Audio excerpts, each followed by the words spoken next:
Cameroon Tribune.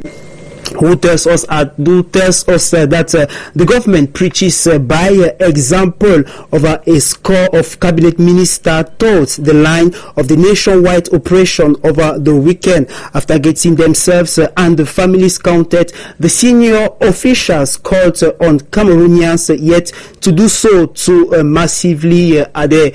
More details will be given to you on the page 12 and the page 13 of Cameroon Tribune. And then the last main story of the day is with L'Info à Chaud. L'Info à Chaud with his main headline, who talks about Jean-Pierre Bokolo, who calls for African wisdom to be invoked in the Meillon Eto'o affair. He says it is time to stop judging Eto'o with imported standards. So, ladies and gentlemen, these were the main stories of the day that shaped C'est-à-dire qu'on va parler du temps, sur proposition du Premier ministre chef du gouvernement. Le président nomme le Premier ministre chef du gouvernement et sur proposition de ce dernier, les autres membres du gouvernement.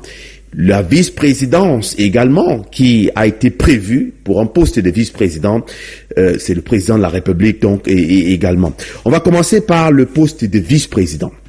Vous le savez comme nous, il y a quelques jours, d'abord un individu qui s'est pointé sur les antennes de la radio nationale avec sa serviette en main, avec une vieille chemise, lui-même qui présentait des caractères pas très catholiques, et a décidé donc de brandir également cette chemise-là. Je souhaite peut-être, la vidéo va défiler tout à l'heure, cette chemise-là qui a brandi, faisant savoir qu'il s'agissait des décrets hautement attendus signés du président de la République. Qui nommait donc un vice-président et qui formait un gouvernement. Mais sauf que sur la toile, et dans certains médias aussi, oui, l'information est partie selon laquelle, pour ce qui est du vice-président, c'est le nom du directeur adjoint du cabinet civil de la présidence de la République, Oswald Baboké, qui était comme vice-président nommé par le président de la République. C'était une incohérence en ce sens que le président de la République est parti du Cameroun le 9 juin. Le 9 juin, oui. Le monsieur en question se pointe à la CRTV le 22 juin. Le fameux décret en question porte la date du 8 juin.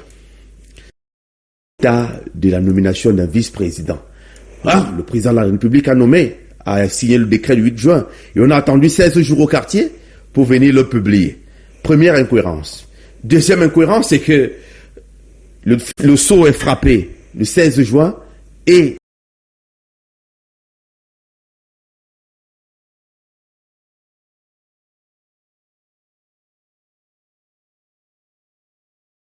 les grands événements en direct sur la radio-télévision nationale congolaise. Les infos de dernière minute sur toutes les temps.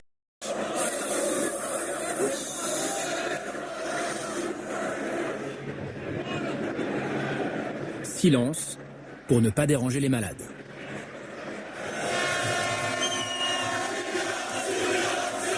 Parmi les manifestants, certains jouent un rôle particulier. Ce sont les supporters des clubs de foot qui vont mettre l'ambiance, mais surtout encadrer les cortèges. C'est quoi le rôle des supporters de foot? On a du mal à l'imaginer ici. C'est capital, c'est capital. Très vite, les supporters de foot qui ont une expérience justement des accrochages dans la rue, des forces de sécurité.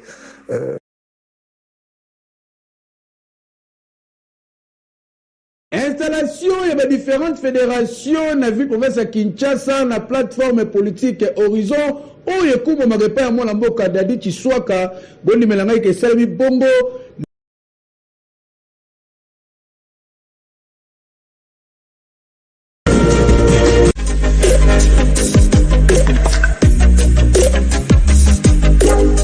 Néo-Tempra Télévision, la voix des Camerounais d'ici et d'ailleurs.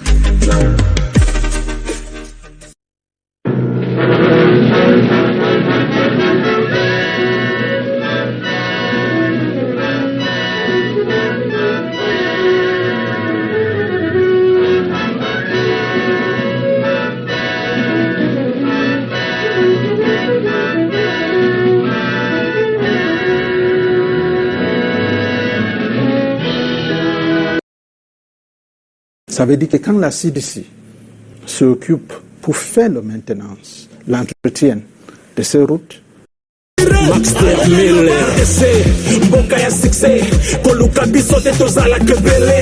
faut pas nous tester.